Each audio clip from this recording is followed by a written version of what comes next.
I'm going to go through 11 attributes. The attributes are intertwined. You can come up with different names in different ways.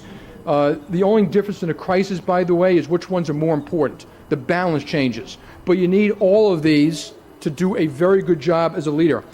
You have to be very disciplined. I was not that disciplined. I didn't work as hard as my wife here, and I was a little lazy. But when I started working, you have to be disciplined. Discipline is rigorous, detailed meetings.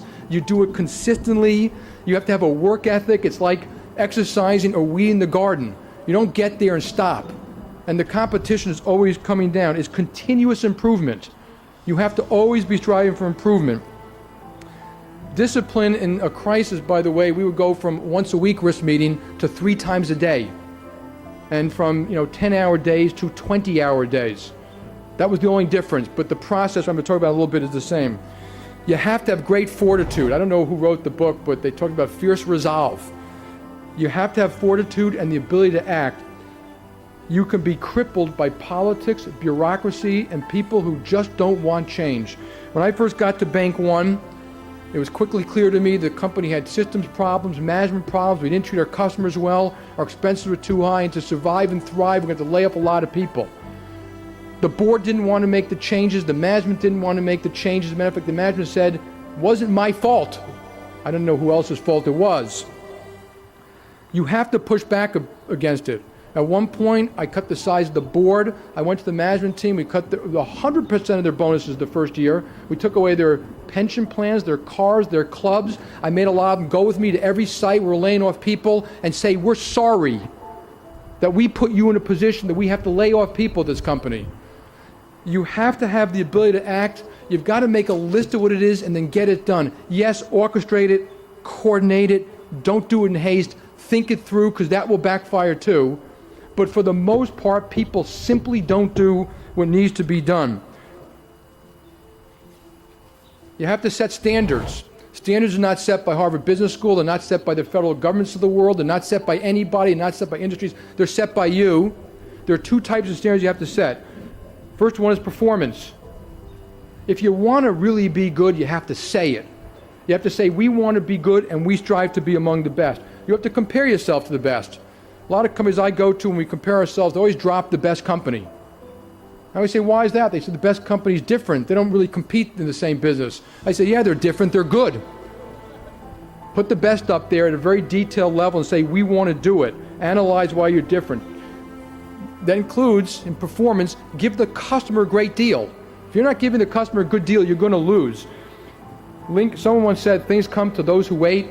Abe Lincoln added, yes, but only those things that are left by those who hustle. You have to set standards of performance or you will fail. The second is standards of integrity. I know you talk about it and you'll learn it. Treat people the way you would treat your parents. That's all. Tell them the product, tell them the service. When they come in the door, say, what can I do for you? If my parents were here, they'd say, you should be treating me a little bit better, Jamie. But set the standards of integrity. It's not embedded in anything. A lot of you worked at companies where people said things, I think it's a code word, is don't worry about it, everyone does it that way. No, they don't. No, they do not. And set that standard, and that standard's got to be set at across all levels. I've been with a lot of kids who lie on T&Es because they took a cab in, they shared it from the hotel, to a job interview, they split it with a friend, and they both put in 100% of the cab bill of $40. That's stealing. If I caught you doing that, I'd fire you. And everyone in the company knows that. That is stealing. And so the standard is set across the board, from little things to big things. Do the right thing, not the easy or expedient thing.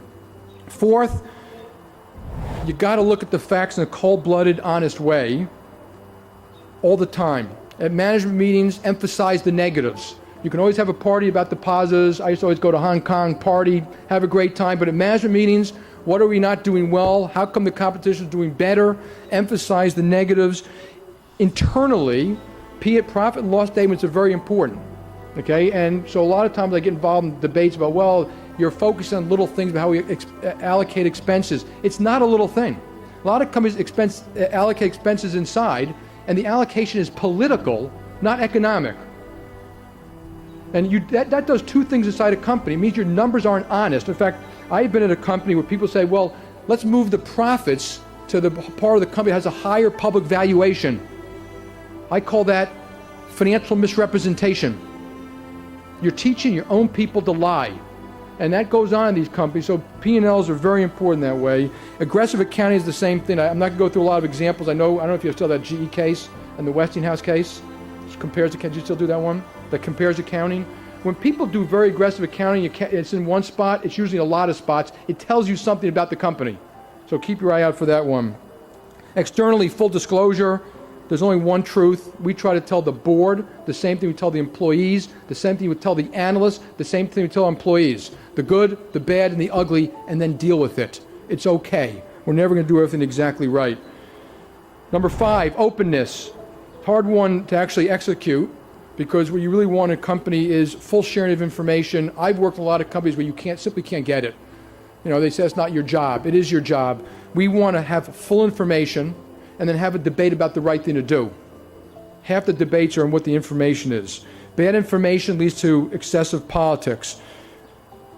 People have often said to me, okay, Jamie, you're the big boss. You get paid the big bucks to decide. Now decide.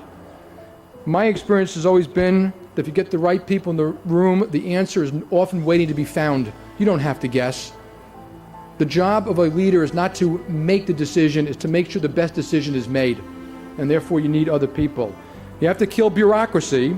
I think that bureaucracy is the petri dish of politics. It pushes out good people. You lose touch with the customers. It often emanates from headquarters.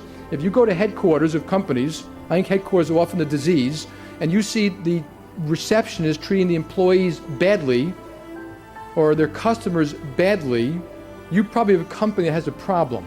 Headquarters don't exist except for the fact there's a client in front of someone somewhere, whether it's a Benihana or whether it's a JPMorgan Chase. And you got to deal. At Home Depot, the best example is they call it store support center. I'm more of that mind. Move people in and out of corporate to make sure they know what it's like to have the job on the firing line, and then they have a little more respect for the job on the firing line. Deal with key issues. I always make a list on Sunday of all the issues I'm trying to avoid, and I write them down, and I try to deal with them on Monday. Now, I avoid them half the time. Come with good reasons not to do it, but I try to get them down. There are signs of politics. When you see these, I'm sure you've all seen them. When you have a meeting, you share information, and after the meeting, people line up outside of your office saying, I didn't want to say this in front of everybody, but that's politics. Now, of course, they can tell you something confidential, but most of the time it should have been said in the room with their partners. And I tend to tell people, if you can't say it in the room, you don't deserve the job. Say it politely, say it reasonably, but say it, because you're only trying to do the right thing for the company or the clients. At one point, we had a conversation about compensation. We actually reviewed the top compensation of a lot of people, and someone said, you're going to make us all go through all the compensation of all the top people? I said, yes, I am. And the person said, well, don't they work for me? Don't I know what they contribute to the company? I said, no, they don't work for you. And how do you know what they contribute to the company unless you ask your partners? And we have open conversations about whether our people are doing a good job for each other. We don't do it to hurt anyone. We do it for fairness and insight. And get into the field. Whatever people say, get into the field, do it all the time, have a little fun. Take the ops clerks to dinner, go have drinks with the tellers. You'll learn more about your company all the time when you do something like that. Cut across hierarchy. When you're in companies, that hierarchy is another disease. Be polite, but hierarchy is generally artificial to start with. Most units in companies all serve each other, and so cut across the hierarchy. Just make sure your boss doesn't fire you for it. Always get the right people in the room. If you're designing a system, have the people going to use the system there. Give them the authority to say, if it doesn't work for you, the tellers or the clerks, then we won't do it. So they get fully engaged in building everything that the company does all the time. And the last thing to open is, someone said to me once, there's truth tellers. Someone stood up in a big crowd and said, every one of you has to make sure that at least one of the people around you is a truth teller. They always tell you the truth. And I got up and said, yes, you got to make sure that there's at least one truth teller around you. But if you are a leader and you have 7 or 8 people reporting to you and you have only one truth teller, you have a problem. Every single one of them should be a truth teller. You have to set things up for success. I'll give you a quick example from my past. When we did the Citigroup Travelers deal, we had multiple tri-heads and multiple co-heads reporting to tri-heads and co-heads. That is a formula for disaster. So organize things that will actually work in the future, not things that won't work in the future. Loyalty, number 7, loyalty, meritocracy, and teamwork, words you all hear. I'm going to give you a slightly different point of view of them. When I was a young CEO, someone asked me, we love the company, but you demoted Joe. You embarrassed him. How can we be loyal to you, which we asked for, which I believe in, when we're not loyal to Joe? And I honestly couldn't answer the question. And I went home that night and I thought about it. And I called the person up the next day and said, yes, you were right. We demoted Joe. And Joe is a pillar of society and a wonderful person. And yes, we did not want to embarrass him. But Joe was no longer doing a good job. If we were, quote, loyal to Joe by leaving him in that job, we would have been hugely disloyal to everybody else and the clients of the company. And that, by the way, is the hardest job you are going to face, right there. Doing the right thing when it may be removed. Don't embarrass someone. I think it's one of the great mistakes when people embarrass people all the time publicly who've worked hard for a company. That is a terrible thing to do. If you are loyal to Joe and not the company, you do not have a meritocracy. I remind people, we talk about diversity, Joe is usually a middle-aged white guy. So if I tell you we're going to give the best job to the best person, okay, I'm not telling the truth if you don't see me make changes. So a meritocracy is the fundamental part of a meritocracy. And teamwork is often code, and it means get along. Whereas often I think the best team player is the one who puts up their hand and says, I don't agree because I don't think what you're doing is in the best interest of the client or the company. So teamwork sometimes means standing alone and having the courage to say something. I deeply believe in loyalty, deeply. And I dealt hard with the contradiction about making tough decisions like that. So what is loyalty, if you deeply believe in it? What do we owe employees of a company and each other? Here's what we owe you. We owe you, and I'm going to talk about this a little bit later, that we're going to do everything we can to build a healthy and vibrant company, because that will give you the most opportunity. We want to build a company that's respected by people, because that means you will be respected. We want to give you the training you need. We want to treat you with dignity. We want to give you opportunities. If you fall down, we want to pick you up and help you. That's what we owe you. We do not owe you that job. And that is what loyalty means. Number 8, great mistakes are made in the name of morale. Very often morale to people means writing down words. We're going to treat people with dignity and loyalty. We're going to do all these wonderful things. We're going to hold hands and sing Kumbaya. The road to hell is paved with good intentions. One of my first jobs, I was at a company, I won't go unnamed, that had a terrible morale problem. They spent hundreds of thousands of dollars in a survey to ask to check into morale. I, of course, being a little obnoxious at my young age, said, I could have saved you the money and told you morale was bad. Now, morale was bad because the people considered the place political and bureaucratic, stultifying. The management team came up with an idea. The idea was, and they convinced themselves it was a great idea, that they give every employee $300 of restricted stock to show that they care and to give them a vested interest in the company. They gave out the $300 of restricted stock. Months later, they surveyed morale again. It got worse. And I'm going to make a very simple, common sense example of why it got worse. And business is just common sense sometimes. If you walk up to me and say, Jamie, your company is political and bureaucratic. I don't like working here. I would never recommend to have a friend come here.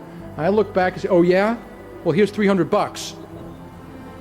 What you want us to do is fix the problem. We can't buy your loyalty, and we certainly can't buy your morale. Morale comes from fixing problems, earning respect, and winning. I always remind people, show me a very bad company that loses all the time, I'll show you bad morale. Number 9, treat all people properly, with respect. Treat them all the same, whether they're clerks or CEOs. I find it very upsetting.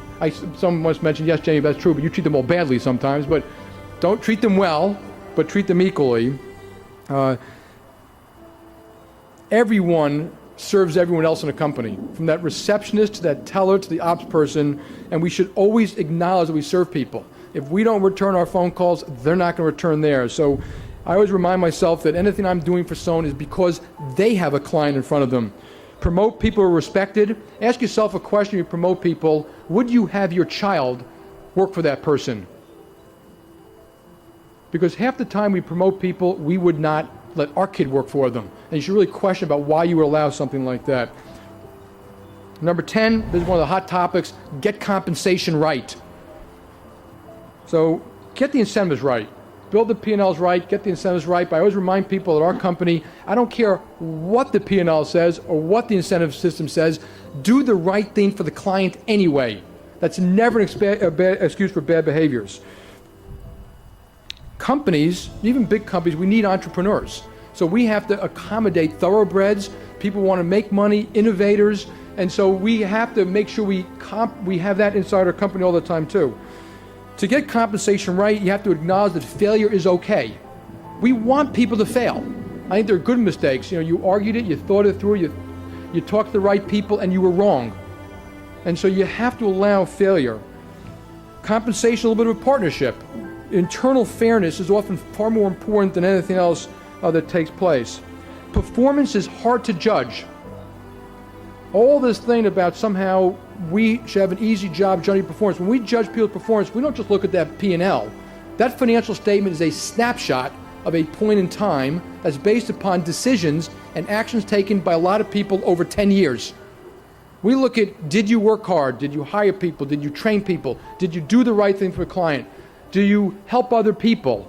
Did you build systems? When we ask you to do something like recruit, did you help us or do you not show up at some of these recruiting sessions?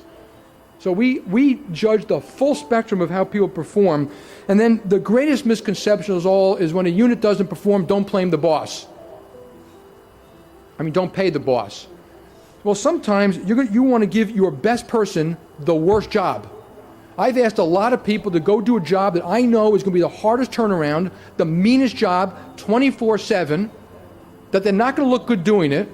And I say to them, I'm going to pay you the same as the rest of your partners, and I've got your back. I'm not going to allow the politics inside hurt you. If something goes wrong, we're all going to get on an airplane and come help you. Very often in companies, when there's a problem, people go running as far and fast as they can in the opposite direction. Whereas when we have problems, we want the good people to run us to say, I can help. And we often protect them on comp when they do something like that. Performance also deeply, always ask this question, has to look at the rising tide and the cycles. Don't let that fool you or lull you into a false sense of security. And that's some of what happened in this crisis of ours, which I'm not going to go through here. The CEO is the captain of the ship. When CEOs are hired, sometimes they have a guarantee or a buyout or something like that. I think it's very short, that's okay. When I got to Bank One, I had a 1-year guarantee. I'd hired a bunch of people. At one point in the year, they came to see me and said, Jamie, we can't do the job. They had 1-year guarantees too. I've almost never hired someone for more money, a multi-year guarantee, or a bigger job. I don't bribe people to join the company. If I have to bribe you, I don't want you. You want to come build a great company? Love to have you here. They came to see me and said, we're not going to take our guaranteed pay because we can't do what we have to do and travel around and make these tough decisions. And as they're walking out, they looked back at me and said, and by the way, we don't think you should take yours either. And I think they were exactly right. At one point, you're the captain of the ship, and it doesn't matter anything other than you've got to say, I'm part of the ship, and I will be paid with it or not. You should be the first to pay a price. Number 11, have real humility. Humility, by the way, is not a, people that say, Jamie, you don't sound very humble very often. Humility is a deep acknowledgement that we got here by the dint of sometimes where we were born, who our parents were. It wasn't all our genius and brains. Maybe we could have been in a different place with a disease that we couldn't handle. You will have awesome power that affects people's lives. Use it wisely and be just on it. If you do all this in leadership, you can end up with a mature company. And one of the great lessons I learned, and there's a book about everything you want about management, you learn in Shakespeare. I don't know if you guys teach that here, but it's true. I look at some of these companies, and they're more like Shakespearean tragedies that you don't teach at Harvard Business School, where neuroses and politics dominates internally. Read King Lear. That's what it looks like to me half the time. And what you want is a mature company, and the mature companies, and I can name some, Walgreens, Toyota, Tata, Nokia. I go around the hall, in every business, they're constantly getting better. They're constantly getting good people. They always do the right thing. They always focus on the customer. It's not constant Sturm und Drang. When they change CEOs, the company doesn't blow up 5 years later. You want a mature company, not a Shakespearean tragedy. Third, your obligations are obligations to our companies and our societies. Some of these are my values, so you may very well disagree, that's fine. First of all, you are very lucky. We should all acknowledge that. Warren Buffett always gives an example of a barrel, that there are almost 7 billion people on this planet, and that most of the people on this planet, if they can take where they are, or stick their hand in and be somebody else, would stick their hand in and be somebody else. You can have, in the United States, if we open the doors, we might have 3 billion people who want to come here. We are very lucky. A lot of what we're good at, we were born with. And that gives us deep obligations. Leaders understand that they didn't build this country. I speak to a lot of my friends, I remind them, they didn't charge the beach at Normandy, or do the Humvee in a desert in Iran or a mountain in Iraq. So everything they earned, they did not earn it on their own. Somebody earned it before they got here. And that should be a humbling thing for all leaders. If you want to be a leader, it can't be about money, and it can't be about you. It's about eventually what you do what you leave behind, and what you did when you walked the planet. Teachers, politicians, scientists, generals left this planet better than us. And someone said, and I'll tell you what I think about it, said, what would you want on your tombstone? Think about that when you become a leader. What do you want on your tombstone? So here are 3 of the important things to me. I was asked once in China by a reporter, what's really important to you? And I started talking about the company. He said, no, what's important to you as a person? And I said, in this order, my family, humanity, my country, somewhere down here, JPMorgan. And I do mean that, in that order. And I'm going to explain why. The family you brought into this world, the people who love you the most, you love the most, and I've already spoken about giving them time. The only advice I'm going to give you about family at all, or friends, and this is more to the men than to the women here, turn off the TV. You don't have to have dinner with your buddies all the time. Your vacations belong to your family. Your weekends belong to your family. You got to do that, or you will lose them. And the reason I don't devote all my time to my family is because, as you all know, your kids eventually don't want to see you anymore either. And they all go have their own purpose in life. So I tell people the best that I could do, I think, is build this company that I run as best as I can. And it's the best that I can do for the country and for humanity. The road to hell is paved with good intentions. I am devoted to making JPMorgan a healthy, vibrant company. And people ask me, what's the most important thing to you? Making this company healthy and vibrant. I will make enormous sacrifice to do that, because if I don't do that, I'm hurting our employees, our customers, our families, our communities. We are a very charitable company. We give away $100 million a year. We pay for our vets when they're called back to duty overseas. We pay their full salary. We invented ATMs for the blind. We teach inner city school kids. When the hurricane, the tsunami, the earthquake hit, we immediately sent money in aid.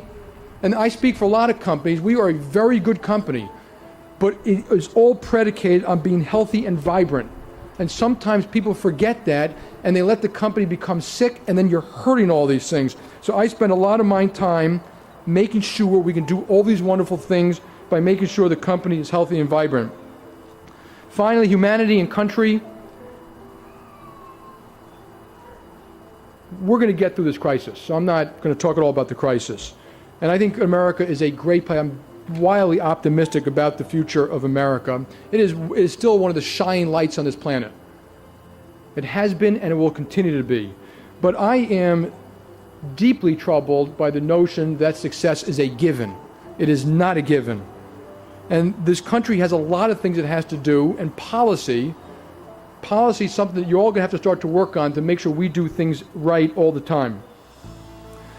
To serve humanity, and I'm talking about America, but I think it applies to all countries, we all need to do things that make the planet better. In the United States, for example, we have had our third energy crisis, which is an environmental crisis. The reason we have it is we do not have the fortitude to make decisions that other countries made a long time ago to tax energy. We come up with a lot of things that aren't going to work, and the one thing that will work we won't do because we don't have the fortitude. We in the United States of America, and I know it's true for countries around the world, half of the kids who graduate inner city schools, half of the kids in inner city schools don't graduate high school. That is a disgrace and an embarrassment which we're going to have to work hard to fix. So I remind people that it's okay to share the wealth. I don't mind paying taxes. I wouldn't mind paying more taxes. But I also am very careful as we get involved in these things that we don't destroy the wealth by having bad policy. Bad policy, you can do that. I think Harvard Business School graduates can spend a lot of time making sure we have very good policy. The world needs your help. And you did mention it was a defining moment. I think it's a defining moment in terms of politics, the Middle East, America, and you, President of the United States. It is a defining moment, but a house divided doesn't stand. So I think we all need to do as much as we can. Many years ago, I'll leave you with two last thoughts. One last thought, and I'll tell you what I want my tombstone to say. Many years ago, I read an article in the paper that was written by a Medal of Honor winner. The person won a Medal of Honor on Normandy Beach, June 6, 1944. And the person said something like the following. I wish I could have gotten it for this, but I only remember it this morning. The person said, "I will never forget that day or the people who died by my side. I am so proud of them, though I don't consider my medal earned by just me." He said, "But now I'm 70 years old. I'm looking back at my life, and I realize the people who deserve a medal are the people who for 70 years, day in and day out, were good parents, good friends, helped the sick, helped make it a better world, through thick or thin, all the time, in little ways and in big ways." And that's how you are all going to add to this planet too. So my tombstone, actually not my tombstone, I'm not going to show I'm going to put my tombstone, but I hope people say, we're going to miss the SOB, and the world is a better place from having been here.